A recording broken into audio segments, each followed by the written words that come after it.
Salam dalam kasih Kristus.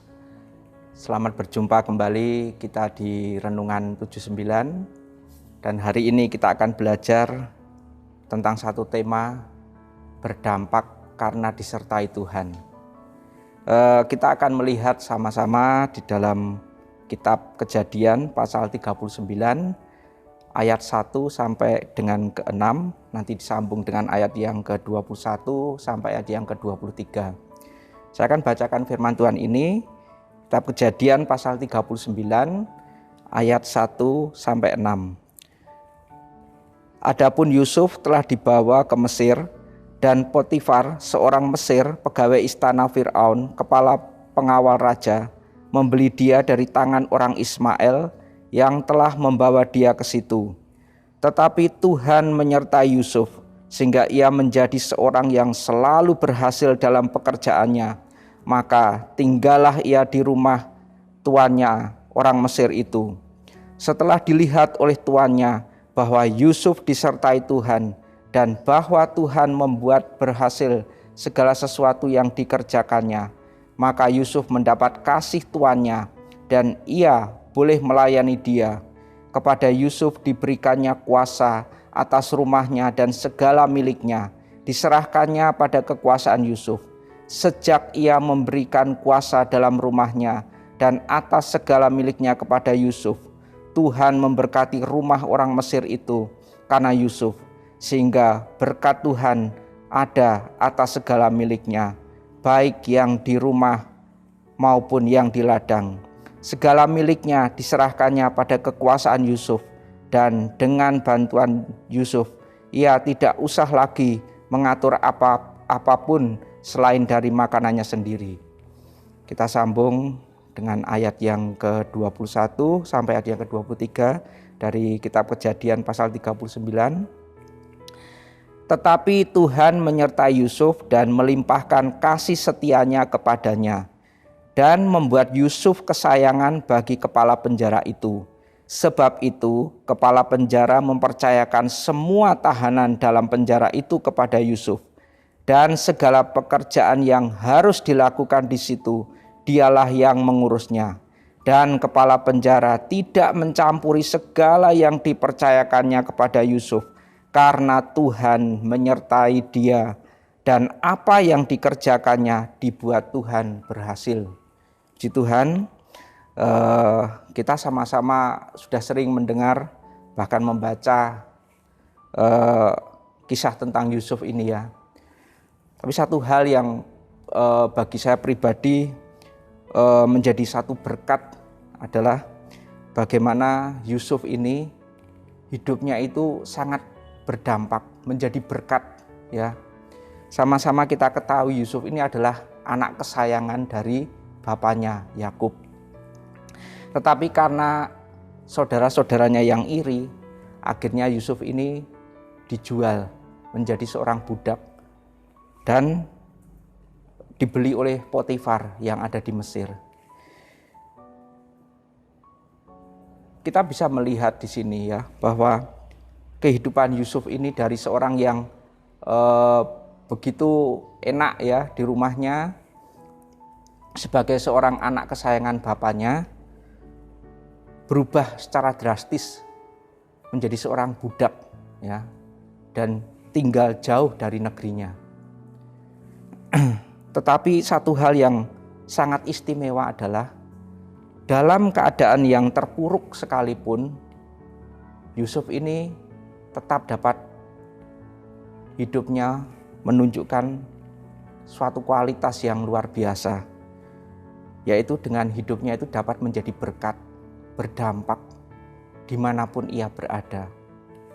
Ya, seringkali kita sebagai manusia punya kerinduan untuk mencapai satu cita-cita, satu keinginan kita untuk mempunyai satu kedudukan, satu posisi yang begitu bagus ya. Tapi seringkali kita melupakan ya, apakah kehidupan kita dapat berdampak dengan baik berdampak positif, menjadi berkat, ya. Seringkali kita lebih mengutamakan posisi kita, status kita, tetapi kita melupakan apakah hidup kita itu dapat berdampak positif, dapat menjadi berkat, tidak. Kita melihat di sini, belajar dari kisah Yusuf ini, sebagai seorang budak, ya. Budak itu statusnya sangat rendah karena dia diperjualbelikan dan dia tidak punya lagi hak untuk dirinya sendiri. Orang bisa memperlakukan dia semaunya karena dia seorang budak, karena dia telah dibeli dan menjadi milik dari tuannya. Tetapi di sini kita melihat Yusuf ini, ya, sekalipun kondisinya sangat terpuruk, ya, statusnya sangat rendah sebagai seorang budak, dia tetap dapat menunjukkan kualitas yang sangat baik, ya. Ketika di rumah Potifar, kita melihat, ya, bahwa Yusuf ini mendapat kepercayaan yang begitu besar dari tuannya. Kalau kita lihat di dalam ayat yang keempat, saya bacakan, maka Yusuf mendapat kasih tuannya dan ia boleh melayani dia. Kepada Yusuf diberikannya kuasa atas rumahnya dan segala miliknya diserahkannya pada kekuasaan Yusuf, ya. Begitu luar biasa kepercayaan yang didapatkan Yusuf ini dari tuannya. Padahal dia seorang budak, ya. Dan kalau kita membaca kisah Yusuf ini, kepercayaan yang Yusuf dapatkan dari tuannya itu bukan didapatkannya dengan serta-merta, ya. Tapi kita melihat di sini ada beberapa faktor, ya. Kita lihat di dalam ayat yang kedua, di sini dikatakan, firman Tuhan berkata, tetapi Tuhan menyertai Yusuf sehingga ia menjadi seorang yang selalu berhasil dalam pekerjaannya. Ya. Kita melihat bahwa Yusuf menjadi seorang yang bisa dipercaya, yang hidupnya dapat berdampak menjadi berkat bagi tuannya karena Tuhan menyertai dia. Dan Tuhan itu yang membuat apa yang dikerjakan oleh Yusuf itu selalu berhasil.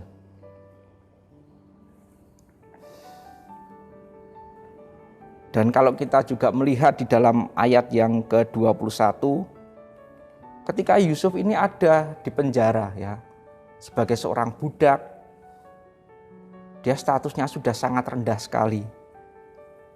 Dia dikriminalisasi, difitnah, dan akhirnya dimasukkan ke penjara. Statusnya semakin turun lagi. Budak yang bermasalah dan dimasukkan ke penjara. Sangat tidak ada nilainya. Tetapi di sini pun Yusuf tetap dapat menunjukkan kualitas hidupnya yang dapat menjadi berkat, yang dapat berdampak. Di dalam ayat yang ke-21 dikatakan, tetapi Tuhan menyertai Yusuf dan melimpahkan kasih setianya kepadanya dan membuat Yusuf kesayangan bagi kepala penjara itu. Sebab itu kepala penjara mempercayakan semua tahanan dalam penjara itu kepada Yusuf dan segala pekerjaan yang harus dilakukan di situ, dialah yang mengurusnya. Dan kepala penjara tidak mencampuri segala yang dipercayakannya kepada Yusuf, karena Tuhan menyertai dia dan apa yang dikerjakannya dibuat Tuhan berhasil, ya. Kembali kita melihat Yusuf dapat menunjukkan kualitas hidupnya yang dapat menjadi berkat, yang dapat berdampak positif. Sekalipun keadaannya terpuruk, ya, sebagai seorang budak dan dia dimasukkan penjara, tapi dia tetap sama, tetap menjadi berkat dimanapun ia berada, karena penyertaan Tuhan ada di dalam hidupnya. Dan kalau kita belajar bagaimana Yusuf disertai oleh Tuhan, Karena Yusuf takut akan Tuhan, hidup dalam kebenaran. Terbukti apa? Ketika istri Potifar merayu dia untuk melakukan hal yang berdosa, Yusuf menolak. Itu hal yang pertama. Dan hal yang kedua, Yusuf adalah seorang yang rajin dan bertanggung jawab dengan tugas-tugas pekerjaan yang dipercayakan dalam kehidupannya. Dari renungan ini kita bisa belajar ya, apapun profesi kita ya, apa yang Tuhan percayakan, mungkin hal yang sederhana. Kita bukan orang yang berpangkat, kita bukan orang yang kaya raya, tapi Tuhan percayakan hal-hal yang mungkin sederhana. Kerjakan itu dengan penuh rasa tanggung jawab. Dan hidup kita adalah hidup yang takut akan Tuhan, yang hidup dalam kebenaran. Maka hidup kita akan dapat menjadi berkat, dapat berdampak positif dimanapun berada. Sehingga nama Tuhan dipermuliakan. Urusan promosi atau Tuhan yang mengangkat itu adalah urusannya Tuhan. Terbukti Yusuf ketika dia hidup takut akan Tuhan, dia hidup bertanggung jawab dengan apa yang ia kerjakan, Tuhan mengangkat dia. Demikian renungan kita hari ini. Kita akan sama-sama berdoa. Ya Tuhan, terima kasih untuk damai sejahtera yang Engkau berikan kepada Jemaat GPDL Sade Magelang. Tolong Jemaat GPDL Sade Magelang untuk tidak gelisah dan gentar. Apapun yang Tuhan percayakan dalam kehidupan kami percaya bahwa semuanya tepat sesuai dengan ukuran yang Tuhan kehendaki dalam kehidupan kami. Mari Tuhan, Engkau beri kami kekuatan, ketekunan, kesetiaan untuk mengerjakan setiap apa yang Tuhan percayakan dalam kehidupan kami. Dan terus bulatkan hati kami untuk kami hidup takut akan nama-Mu. Supaya kami boleh mengalami penyertaan Tuhan dimanapun kami berada. Agar hidup kami dapat menjadi berkat, hidup kami dapat berdampak baik, menjadi garam dan terang dunia, agar nama Tuhan dipermuliakan. Terima kasih Bapa di sorga, di dalam nama Tuhan Yesus Kristus kami berdoa, kami mengucap syukur padamu. Haleluya. Amin.